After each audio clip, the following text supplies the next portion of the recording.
Hello বন্ধুরা, তোমাদেরকে আবার একটা মিনি ব্লগে স্বাগত জানাই। তো আজকে সকালবেলায় আমার ভাইজি ফোনটা নিয়ে এসে আমার ভিডিও করছে। তো দেখো ওরাই ভিডিও করছিল। তো আমি তোমাদেরকে এবার ব্যাক ক্যামেরায় দেখাই যে আমি কি করছিলাম। তো এখানে ধনেপাতা নিয়ে এসেছে অনেকগুলো। তো ধনেপাতা দিয়ে একটু ধনেপাতার বড়া বানাবো মুড়ি খাওয়ার জন্য।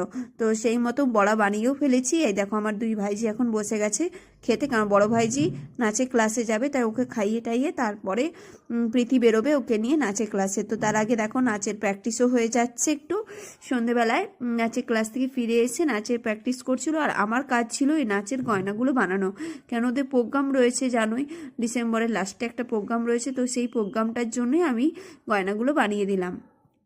তো চলো দেখো যে গয়নাগুলো কেমন হয়েছে। তো আমার গয়না বানানো কমপ্লিট।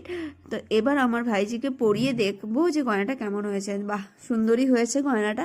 তো তোমরা কমেন্টে বলো কেমন হয়েছে, আর ভিডিওটা ভালো লাগলে চ্যানেলটা সাবস্ক্রাইব করে দাও।